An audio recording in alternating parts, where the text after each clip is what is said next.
Hello everyone, good evening everybody. Staff selection commission SSC junior engineer SSC के सभी एग्जामों के लिए एक और हमारे पास नोटिस आया हुआ है। और ये नोटिस आया हुआ है इस प्रकार से कि यहां पर बताया जाता है कि भाई अब आप लोग अपने लिए स्क्राइब लेके नहीं जा सकते। एसएससी ने साफ मना कर दिया है अपने किसी भी एग्जाम को लेके, चाहे वो जूनियर इंजीनियर का पेपर हो या किसी का भी पेपर हो। अब आप अपने एसएससी के किसी भी एग्जाम के लिए खुद का स्क्राइब लेके नहीं जा सकते। एसएससी खुद आप लोगों को स्क्राइब अपने पर्सनली प्रोवाइड करेगा।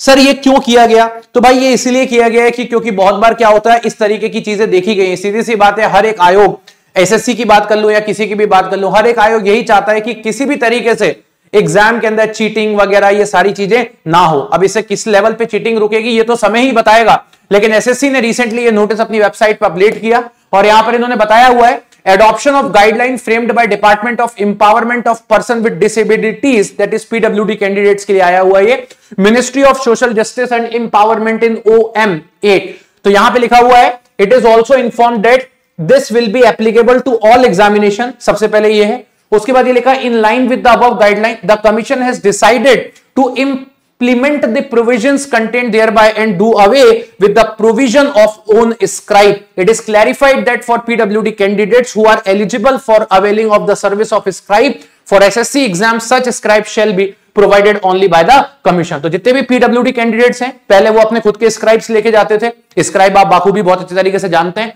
अब वो नहीं ले जा सकते। अब आपको एसएससी खुद इस चीज को प्रोवाइड करने वाला है अपने ही लेवल पर।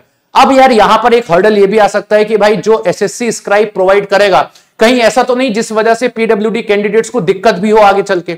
मतलब यहां पर यह भी इशू आ सकता है कि कल को अगर एसएससी ऐसा स्क्राइब प्रोवाइड कर दे कि जो भाई खुद इस तरीके से प्रॉपर्ली वर्क ना कर पाए, तो ऐसी सिचुएशन में भी स्टूडेंट को दिक्कत आ सकती है। तो ये फर्स्ट टाइम एसएससी इंप्लीमेंट करने जा रहा है। इस साल 2025 में एसएससी ने बहुत कुछ इंप्लीमेंट करने की कोशिश करी है और उनमें से बहुत सी चीजें गलत भी हुई हैं। एग्जाम कंडक्टिंग एजेंसी को बदल देना, बच्चों के लिए पेपर दूर दूर पहुंचाना, बहुत सारी चीजों में बदलाव आया हुआ है और ये भी एक नया बदलाव है। अब ये देखते हैं भाई बदलाव जो है वो कितना फ्रूटफुल निकल के आता है। तो ये तो हमें एसएससी के पेपर देने के बाद ही पता चलेगा स्टूडेंट्स के द्वारा। तो इसी तरीके से चैनल पे बनते रहिए, आपको सभी तरीके की न्यूज़ेस मैं प्रोवाइड करूंगा। जब भी कोई नोटिस आएगा, कुछ भी XYZ आएगा, आपके लिए, इंजीनियर्स के लिए मैं हमेशा अवेलेबल हूं और आपको टू द टाइम आपको सारी इंफॉर्मेशन प्रोवाइड करूंगा। चैनल को सब्सक्राइब कर लीजिएगा, सेशन को लाइक कर लीजिएगा। फिर मिलते रहेंगे। So thank you so much, bye bye, take care and love you guys. मिलते हैं नेक्स्ट सेशन।